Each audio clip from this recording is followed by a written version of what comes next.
Hey everybody out there, this is Seto, and today for you guys we're going to be talking about a topic that I think nobody really talks about in the game of Yu-Gi-Oh, but it is so integral and important in the game of Yu-Gi-Oh, and I don't think enough people understand it. And that is reading and comprehending in the game of Yu-Gi-Oh. So reading something and comprehending something are two different things. So let's go over what they are. Reading something means I take a Yu-Gi-Oh card, I read the card, and that's all that is. Comprehending means I read the Yu-Gi-Oh card, I understand its interactions and its implications, I comprehend what this card does. It's the same thing as if you're hearing somebody talk. You can listen to somebody talk, but do you understand what they're saying? Or does it just go in one ear and out the other? Pretty much, as the old saying goes. It's something that's a lot of players out there, I think, have trouble with. I don't know if it's because of literacy rates or not understanding decks or everything of that nature, but anybody can read a card and just be like, oh, okay, I read Dark Arm Dragon here. Okay, I read his effect. It says blah, blah, blah, blah, blah, blah, blah. If you have 3 monsters, you can special summon him and you can banish dark monsters to blow pop cards on the field. But comprehending what this card can do means it's a free special summon 28 beat stick that can clear boards if you have enough dark targets in graveyard and can help enable OTKs and FTKs. That is comprehending besides reading. That's the difference. That is the major difference. And so many Yu-Gi-Oh players out there do not understand how to comprehend something. I can't tell you how many duels I understand where I've seen my opponents pick up my cards, read the cards, alright, put them back, ask me a question, and I'll be like, yeah. And then they'll see things and they'll be like, oh, I could not comprehend that that was going to happen, or something of that nature. But it's so important, and that's why studying different decks, playing different decks, not always in real life, but just online for a short period of time, so you understand how these different decks operate. How do they interact with the main deck you are playing in a tournament setting? How does that deck interact with your deck? How does Mermails interact with your Paleozoics? How does Cosmos interact with your Paleozoics?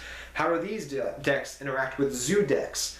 You know, how does this and this interact? How is this rogue deck that I know people still play a lot of, like Barrier Stun, how does that interact with my deck? How do I need to properly side deck for it?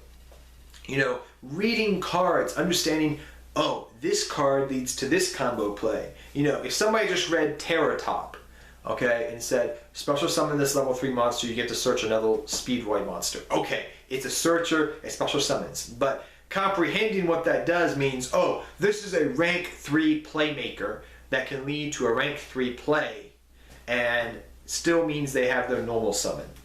That's comprehending. That's the difference, reading and comprehending. And I can't tell you how many times like I'll give an opponent a card, and I got into this habit a long time ago, and if it's a friend or someone I know, or we're just playing for fun and casual, and I'm trying to teach them how my deck interacts with their deck at a competitive level, I will definitely explain to them, this is what this combo does. Like, oh, Twin Twister is kind of like a double MST. I had a new kid that was playing, and we were just playing for fun. He hadn't gotten back in the game. I was like, okay, yeah, this Twin Twister card is like a double MST, but I have to pitch a card as a cost. However, that pitching of a card can mean I get benefits off that card being in the graveyard. And he's like, oh, okay. But if I'm in a competitive setting at regionals, or you know, a tournament at locals, or at a YCS, or whatever the case may be, you're going to be like, okay, I'm not going to tell you what it does because this is a competitive setting. You should know what these cards do. You should know how they interact. You should know if I'm Twin Twister in your back row, I'm getting ready to go off on you. You should know that because you're in a competitive setting. If you're playing for casual or teaching somebody or playing with a friend and you're trying to teach them how this new quirky deck works, that's perfectly awesome. It's one of the advantages I've seen in the game of Yu-Gi-Oh! Really, where if somebody, you know, like take Jeff Jones, was it Jeff? No, Billy. I think Billy did it with Jeff. I forget which one. They made, I think it was Billy. He made Psychic Grand Soil deck and took that to Toronto, I think, years and years ago. And that deck, you know, he takes it in a setting. What do you think half the opponents were thinking? oh, I know how this deck works. No, they can read a card, but they can't comprehend what that card does or how important that card is to a deck, because that's a unique deck in and of itself. It's super unique. So if it's a unique deck that you created yourself, and not a lot of people have played against it, if they've never seen it, they can read those cards all they want, but they're not going to understand it unless you do something like this. Oh, this card is like Breaker the Magical Warrior. This card is like Stratos, because it's the searcher of the deck. If you start comparing cards to other cards in the game of Yu-Gi-Oh!, people start to comprehend things a lot better. So even though people think it's a little slimy, a little underhanded, and whatever the case may be, sometimes in a competitive setting you shouldn't do that, because you're giving them all the information you can by giving them a card to read. And why would you give them more information by saying, oh, it's like a Stratos, oh, it's like this, when they can read the card and see what it does? Add one card from your deck to your hand, add card from graveyard, send card to graveyard, destroy 2 back row. It's right there on the card. Read it and comprehend it. And if you've done your lessons, if you've learned and know what these absurd cards do, you will understand more about what combo plays they can lead to, what type things they can do. That's why I've always found out that older players in the game of Yu-Gi-Oh! Players, not just because they're older and a little bit more wiser sometimes, not all the time, but sometimes, they have this experience. They've been through different metas, different formats. They've seen the show. They've seen the elephant. They know what different decks can do. If they've played competitively for a long period of time, they know all these different card pools. They know decent cards and good cards. They have a knowledge and an understanding of what certain cards can do, what certain cards can lead to.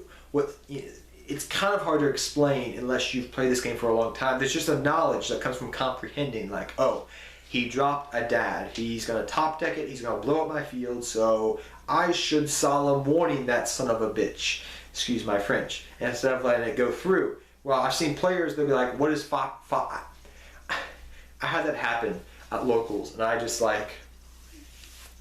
had to do this for a second, because I flipped up Fossil Dyna.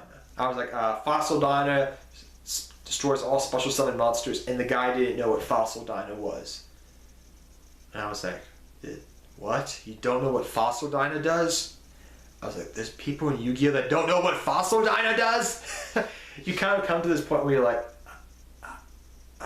I was side decking it for the meta at the time. But I was like, oh my gosh, like, people can read the card, but they can't comprehend it. And that's why I'm making this video, because the game of Yu-Gi-Oh! Has this vast card pool. And I understand not everybody has the luxury of reading every single card in the game of Yu-Gi-Oh! And it's very hard to do that, especially if you're new to the game. It's a very daunting task. But it comes with age and experience, I think, in a way. Because the longer you play, the more knowledge you have of all these different decks that are out there. If you decide to open your horizons, necessarily, like not just be narrow-minded and think just of the meta, but if you open your horizon, you think of all these different decks and you experience these different metas, different techs and everything, different cards, the different things that people play, you'll start to learn more as time goes on if you apply yourself in playing the game of Yu-Gi-Oh! And as time goes on, and therefore, you will start to expand and understand, instead of just reading the card, you can understand what that card can lead to, what it does, how it interacts, how this person who may have their own unique deck, how that deck may work, and how you can counteract that deck. I mean, I can't tell you how many times I've had this happen while I'm playing a very unique deck, and I don't know how it works. And so I go into game one, and I'll be like, okay, he's playing said deck, I don't know what it does, but I pay attention. I read and I comprehend, okay, this is leading to this. This is leading to his power play. This is leading to this, like a climbing up a ladder. Okay, this is what this is going to. This is what it's leading to. This link is leading to this link. And you start putting pieces and puzzles together. So in game two, you can say, okay, he's very reliant upon spells. His main power spell is this spell. His main plays is this. I can comprehend what he's doing. Thus, I can use what side deck I have, even though this is not meta, to maybe counteract his plays. And now when I go to play his deck in game two and game three, I can approach playing his deck differently than if I was playing against just a straight up meta deck. So when I'm playing against a new deck, or a deck I don't understand, I'll just play my deck the way it's meant to be played or the way it's supposed to interact. However, once I've played against that deck one time, I'll start playing my deck a little bit differently so I can overcome the other deck. So it's very important that when you're reading a card, or you're reading a card, that you just not read a card, but you comprehend what that card can lead to and what it can do in a combo deck, or just in a deck in general, because reading and comprehending, like I said earlier in this video, are two completely different things. And I think it's something that nobody addresses in the game of Yu-Gi-Oh! But it's very, very true, and I think it is somewhat a problem, because I can't tell you how many times I hand a card to my opponent, they'll read it, they'll hand it back and go, okay, and then they don't understand what's happening. They're in the shadows, they don't understand what's going on. But those are just my thoughts, guys. Tell me, do you think there is a problem in the Yu-Gi-Oh! Community with reading and comprehending Yu-Gi-Oh! Cards? And do you think I addressed all those points? If you have anything to add to this video that you think would be helpful and people just understanding this problem that we have, I think, in the game of Yu-Gi-Oh! Please tell me, because I feel like a lot of the Yu-Gi-Oh! Players there's not a lot of old school Yu-Gi-Oh! Players out there, and the ones that are out there, we need to help the younger generation understand this, that reading and comprehending are two different things. I think the longer you've been in this game, you kind of understand more what I'm talking about, and you've probably seen this happen a lot of times. But till next time, guys, take care, have fun dueling, good luck dueling, and I'll see all of you guys next time, and tell me your thoughts down below. Take care, everybody.